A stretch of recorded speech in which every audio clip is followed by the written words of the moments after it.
Kaiba Blue Eyes and the Red Eyes and this and that. Next thing I know, we're pushing $3,000. We're pushing $4,000. We're pushing $5,000, and we're still going. I was mind blown. I was like, how is there so much money here? I had no idea that there was this much money sitting in my closet. How's it going, everybody? Big Boss Tomas here, aka Big Boss YuGiOh, back in my Yu-Gi-Oh days here on YouTube, bringing you my 2 collection binders that I am actually selling. So what I recently did is I kind of accumulated a personal collection that I kind of want to keep long term, put that aside, and then decided, since I'm no longer going to play the game at any point in the future probably, I consolidated everything into 2 collection binders, which I'm now selling. One of the reasons I'm selling them, while I would actually like to keep some of the cards or a bunch of the cards that are in these collections, it's because my mom's actually currently fighting cancer, so I'm trying to sell what I can to obviously bring in some additional funds to help out with the medical bills that come with that. But so today what we're going to do is we're going to go through the value of these binders. After I put everything together, I thought to myself, oh man, how much could I get? Yeah, I think, I probably have about $1,000 worth of cards, maybe $1,500, maybe even squeeze out like $2,000. That would be great. So I put everything in these 2 binders. I started going through TCG Player, eBay, Troll and Toad, and a couple other sources to kind of get an idea of the current market price of each of the cards. I inspected each card individually, pulled it out of sleeve, checked the condition, and mark the conditions for the cards to really be as detailed as possible to what condition the card is in, what rarity, so on, to really get the best idea of where I would value the card based on today's market. The prices are from about a month ago, early March 2023.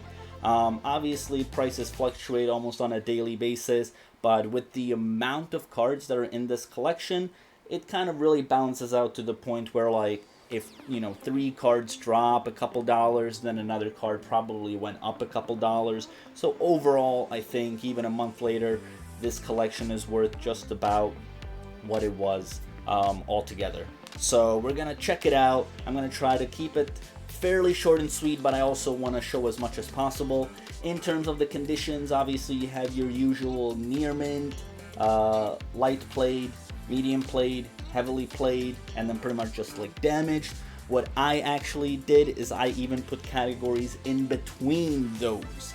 So really, basically, if you see like a light played to near mint, it basically means it's a light played card, but it's really in a much better condition than most light played cards are. So it's kind of nearing that near mint. It just doesn't quite hit the condition to be classified as just a near mint. So it's kind of that in between to really just try and separate as much as possible the condition of the cards. Obviously, I'm not a professional grader. This is all my personal opinion, but given that I've been in the card game since like 2002, I would, guess about 20 years of experience in terms of like assessing cards and trading cards.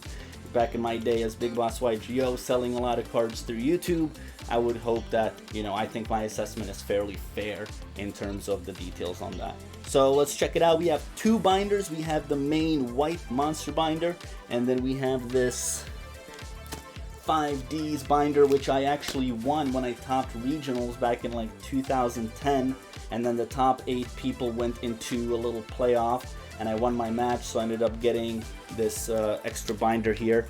Pretty neat one. So, alright, let's see how much these binders are worth when we bring it all together. And of course, just so you know, these binders are, of course, for sale. They're on YouTube. The link is going to be down below. If you'd like to help a stranger out and donate some money to my mom's GoFundMe, the link's gonna be down below. And of course, the eBay link to these binders being sold is gonna be there as well.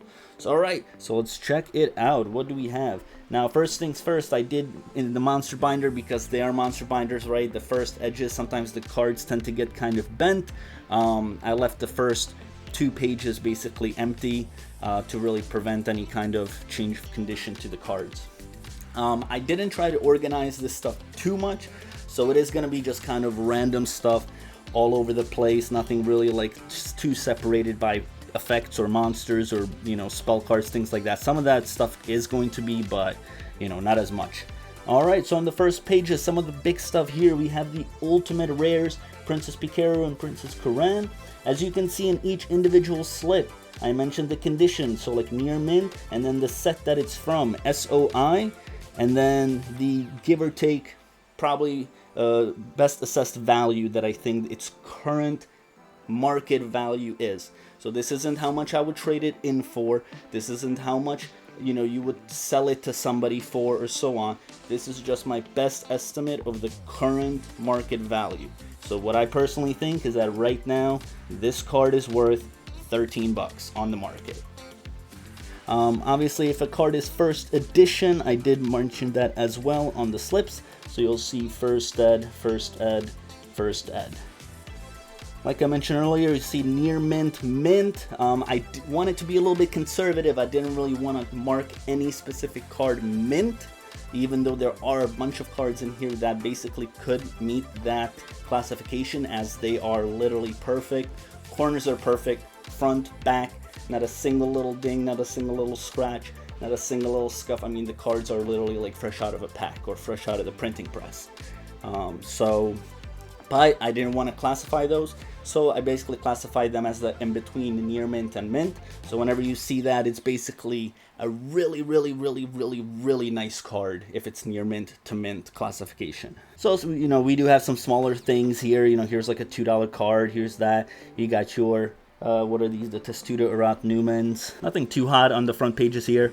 Some LOB things, some SDK things. You know, first eds, Reaper of the cards, things like that. Here we got a little bit of a Destiny Hero collection. We got the Ultimate Dasher. As you see, there's no first ed written on it, which means it's not first ed. So only when you see first ed is the card actually first edition. We got some ultra rare malicious first ed from the Duelist pack. Back in the day, you got a secret one, you got the Duelist pack Destiny draws. One of the big things here, we have the Dark Magician first ed from starter deck YuGiOh. Slightly under near mint condition, does have some light play aspect, so kind of that in between there, assessed at about 350 bucks. Man, these things are hot. Couple other small stuff around, nothing too big.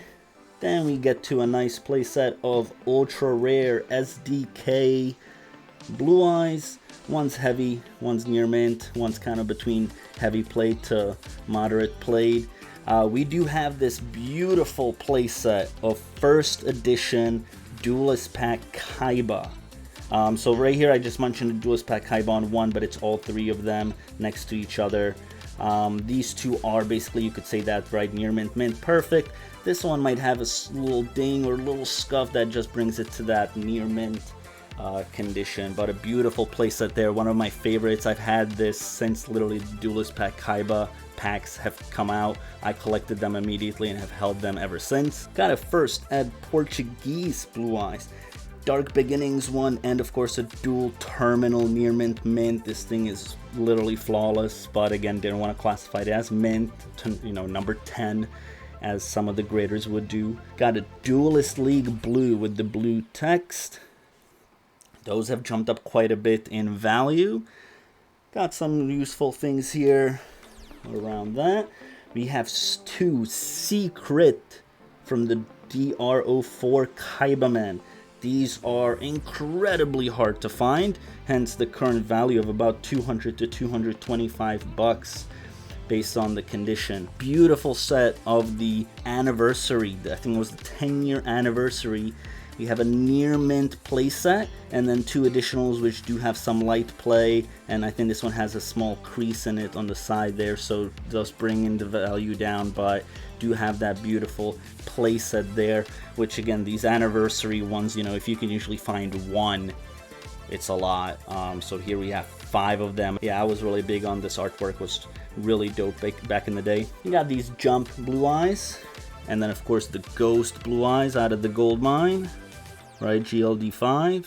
Again, same thing, near mint mint, so I mean these cards are perfect. Like, there is not a little scratch, little ding on them. They are flawless. Got a first ed PSV, near mint to mint, Thousand Eyes Restrict. Beautiful card. We got a Turbo Pack Dark Hole. We got a Turbo Pack Chaos Sorcerer.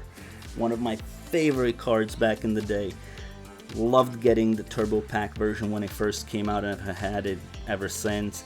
Got a secret Dark Arm Dragon. I never managed to get myself a first edition one, but I was happy to at least get one that was secret. Got the Gores. Oh man, I remember playing those a lot back in the day. We got a first edition LOB Polymerization. Now this one does have, I think I opened this in my first ever pack in like 2001. With the Legend of Blue Eyes pack. So I've had this card 22 years. We do have Hobby League, Heavy Storm, and Scapegoat. Secret Stardust. Got the Stardust Charge Warrior. I think that one's been bumping up a little bit recently. Dual Terminal, Notoria Beast, and Notoria Barkion. Beautiful, beautiful cards. I used these in my X-Saber deck back in the day. Loved getting these in the Dual Terminal rarity. They are gorgeous, and again, near mint. I mean, these cards are about as perfect as you can get them. Great set. Here we come to the Red Eyes section. The Red Eyes, started at Joey's, not a lot of them. I don't think most of them are first edition. This one is here, but it's got some wear, so not too much value on the Red Eyes. We do have first edition DREV Effect Veilers. Man, I used those back in the day. Beautiful cards. Just like the Blue Eyes, we have the Red Eyes Anniversary Pack. Again, we got the near mint playset here.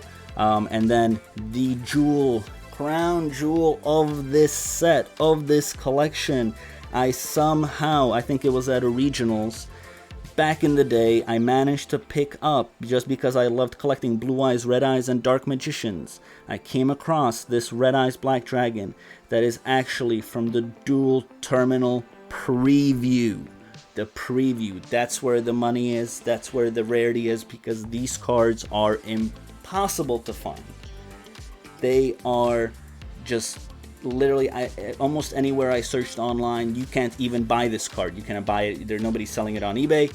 Nobody's selling it on Troll and Toad. There isn't even a listing on TCG Player. These cards almost don't exist. And not only is this card so rare, but it is, if there was a card in this collection that I would classify as a mint 10 perfect condition card, it's this Red Eyes.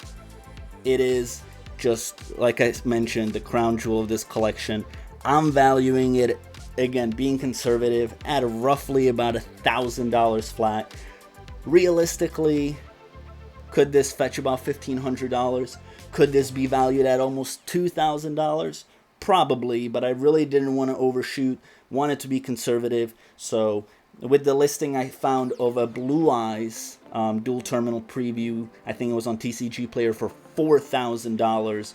Obviously, Blue Eyes is a whole nother level. Blue Eyes actually has some utility.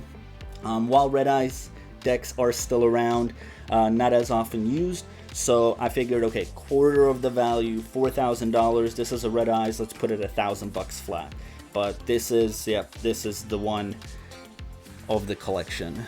Next, we got a little Karibo collection here. A couple small things. We got a level 9. A couple small things. Clear Ice Dragon. I think really the main values obviously lie in the Blue Eyes cards, the Dark Magicians, the red, couple of the Red Eyes, things like that. Here we get into some of the smaller stuff in terms of the monsters. Super Nimble Mega Hamster, I was surprised, has jumped up quite a bit again. $16. Goa Bulb, I think, is going to be popping up now that the list came out. I think there's some changes, so it's going to be back in play. Here we have an awesome Elemental Hero collection. We have 3 secret CT03 Elemental Hero Neos. First Ed, REDU, near mint to mint. These cards are perfect. Miracle Contact. You got your Elemental Hero Prisma for DPCT. These are actually flying up. I have this valued at 25. I think at this point, after the market adjustment with it rising, I think they're about 35 to 40 bucks now. And that's what I mean. Some of these cards, this card's up 15 bucks. Now, here's a card that's down $2, $1 here, $1 there. It's gonna bring it down, so it just about levels out.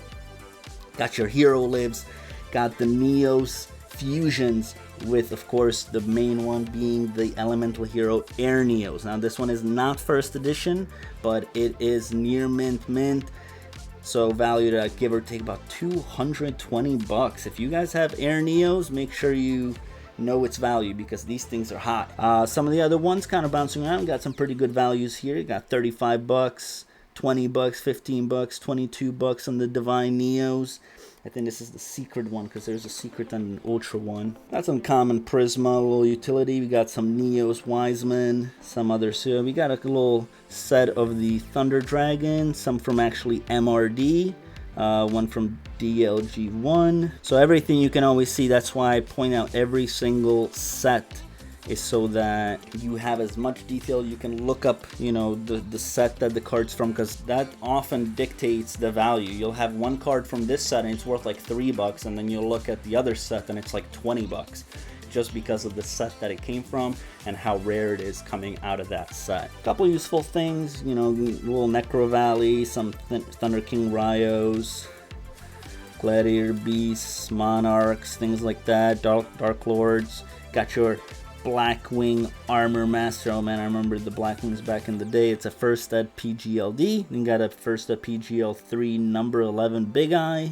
Got some nice Cyber Valleys here. Beautiful playset for the Cyber Dragon stuff. Got your DPO4 Cyber Dragons. Always loved this artwork. Got the Cyber Dark Dragon from CDIP, along with the Horn Edge and Keel. Some of the twins and some of the smaller cyber stuff. Some things to utilize for Buster Blader. I've seen some of the decks that have topped some regional or something recently have actually utilized some Buster Blader stuff, so always some use for that. Got some tuning wares first ed from back in the day. What do we have? Jet Synchron and the Black Salvos, Yatagarasu Common. Some useful, you know, staple things. I think these are some of the super rare Dark Holes, yeah, from the DSO. This is a SDY starter deck Yugi Dark Hole. Same thing, Allure of Darkness.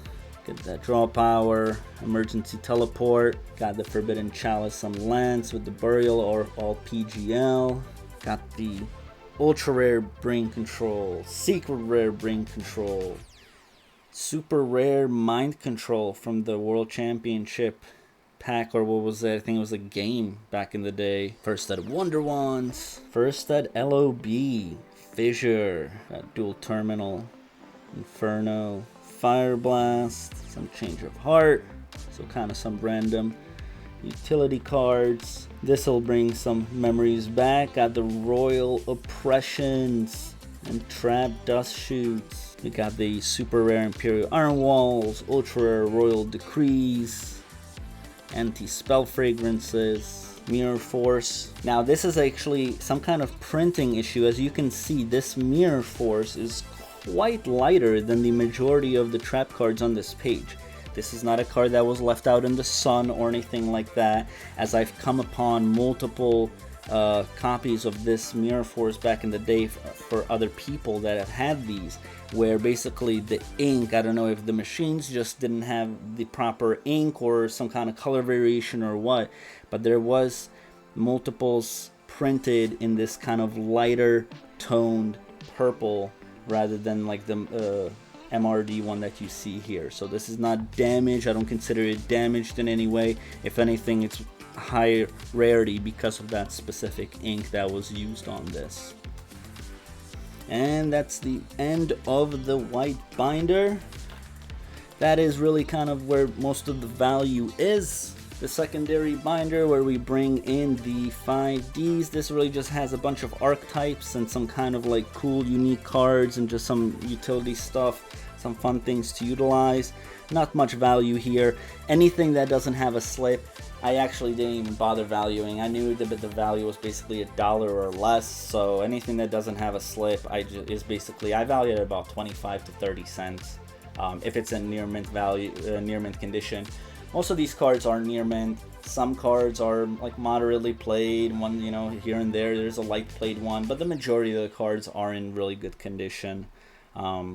So try to be as transparent as possible. So, you know, you have like Concealing Light, things like that in here, you know, Book of Moons, Upstart Goblins. We got a DLG limb set, and then this is actually an LOB, but it is heavily damaged. It is basically creased right down the middle into the side here.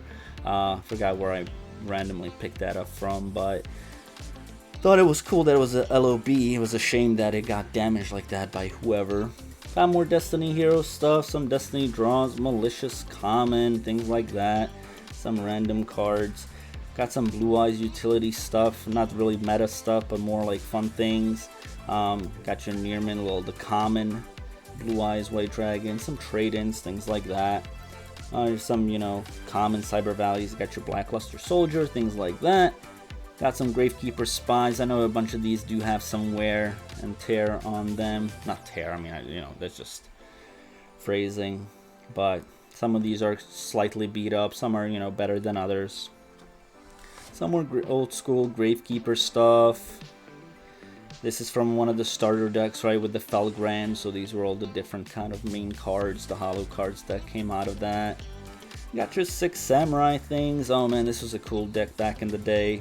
I never actually played it myself. I think I actually did build one. I sold it on eBay now that I recall, but I never really jumped too much on the 6. I was always, if you remember, if you followed me back in the day as Big Boss YuGiOh, you knew I was all about the X-Sabers from the day those things came out. X-Sabers and Blue Eyes, that's where I pretty much lived. And before the X-Sabers, I actually did the Synchro Cat. That was an awesome deck. Got some Blackwing stuff here, including, I think, this, super rare Shura, a bunch of Kalutes, some from RGB, some are from the one of the gold packs. Some ritual stuff, aliens, reptilians, fairy stuff, right? Master Hyperion, oh man, what a deck back in the day. With the agents, right? Mystical shine balls and things like that. Here's some X-Saber stuff, including some super rare Emmer's Blades, random things for that. Couple super full trolls, got some ultra dark souls, playset of super Bogart Knights, so got a pretty good foundation for an X-Saber deck. If you want to jump back a decade, do a little time traveling, play some older stuff. Dimensional Prison, right? Rivalry, Goes and Match, Fiendish Chain. Got some fish stuff. I was actually surprised. The Super Ancient Deep Sea King Coelacanth, I don't know. But those are actually pretty up in value. I guess they've got some use with the fish. Got your Royal Swamp Eels, the Undines, of course. Some more utility trap cards. I used to love siding Chaos Trap Hole. A little expensive with the 2,000 life points, but very, very useful depending on if you were playing like Blackwings or Fairies, because you got, sometimes they were light, sometimes they were dark, so it was a great side deck card because it worked against multiple decks. Got some Fortune Lady things, foundation for a deck.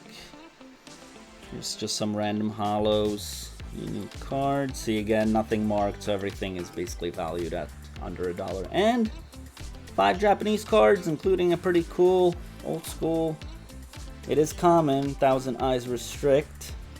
Also an ultra rare anti-spell fragrance, so pretty neat, but that's just little Japanese throw-in. So that's that. So these are the 2 collection binders. So I went through, it took me about a week because we are talking about easily over like 1,000 cards here. I forget what the total is on the amount of cards. But like I said, I went through, except for the ones that aren't marked, like I mentioned, I just didn't even bother because of the low value of literally 25 cents or so. But anything that I felt like was worth a couple bucks, I pulled out. I marked the set, I marked whether it's first edition or not, and I marked the condition, of course, which is the most important. And then looking up those aspects, the set, so on, looked it up, looked at TCG Player since that is kind of the main go-to for most values. But it is important, you don't want to just jump on TCG Player and just look at the first number that you see and be like, oh, that's the value. Because a lot of times the algorithm takes certain values. Now if there's people that are posting like Korean or Japanese versions of a card, like the card might be worth $30, but somebody's selling a Korean one for $4. Well, now that is affecting the overall average of those values. So if it shows like, oh, the usual selling value is whatever, $16, that $4 card is affecting that number. So you have to kind of dig a little deeper. So I took my time. I went in to make sure, okay, check all the conditions. How much is this card selling for in this condition? How much is selling for on eBay? How much is it selling for on Troll and Toad? So really kind of gathering as much data as I could to finalize what price value I felt each individual card was worth. So like I mentioned earlier, what I was really hoping for, I hope if I can get $1,000, $1,500, maybe $2,000 of cards here, that would be fantastic. Once I sell it on eBay, obviously you have your eBay fees, and if I list it for $2,000, I'm not really gonna sell it for $2,000 because of course I'm not gonna sell it at market value. So there's of course some fees to go along with it, but somewhere in that range would be great. So then I'm starting to add this up, and some of these blue eyes and some of the duelist pack Kaiba blue eyes and the red eyes and this and that. Next thing I know, we're pushing $3,000, we're pushing $4,000, we're pushing $5,000, and we're still going. I was mind blown. I was like, how is there so much money here? I had no idea that there was this much money sitting in my closet. We're pushing $6,000, and with that final conservative little cherry on top, which is the dual terminal preview Red Eyes Black Dragon, which I valued at about $1,000, we arrive at an estimated market value of $7,000.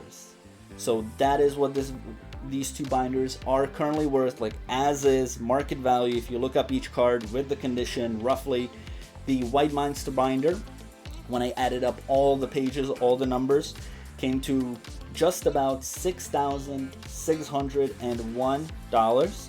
And then the 5Ds binder, like I said, that's just kind of random, older, here and there useful stuff.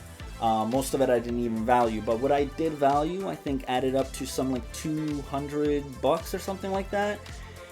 And then when I just counted, okay, there's like 500 cards in here times 25 cents each, so you get about another like $150, $200 or something of cards. So basically the 5Ds binder comes to just about $400. So $6,600 plus about $400 worth of stuff in the 5Ds binder. We arrive at the final market value of $7,000. Woo! But as I mentioned, of course, if it's worth $7,000, is it really gonna sell for $7,000? Of course not. So that is why the big discount, or the initial discount for selling it on eBay, if you check out the listing and the link down below, I'm trying to be fair. If it's worth $7,000, I have it listed for $5,000. So $2,000 off, 5/7, right, of the value. Now, of course, there is some room for negotiation past that. That's just kind of the starting point. So I do have the best offer on it. As I mentioned, obviously, as much money as I can get out of these cards would be great for my mom's fund. So thanks for watching. That's pretty much it. We arrived. I can't believe we have $7,000 worth of Yu-Gi-Oh stuff, but that's where we're at.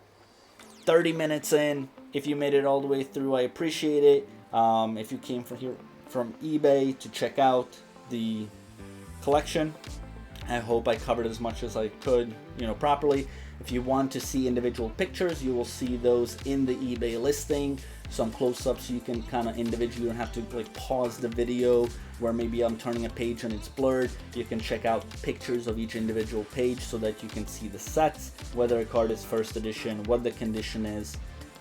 So you can go ahead and, hopefully, see and compare things like that. But that's it. So send me your offer if you're interested. And thanks so much for watching. And maybe I'll see you for another Yu-Gi-Oh video. Have a good one.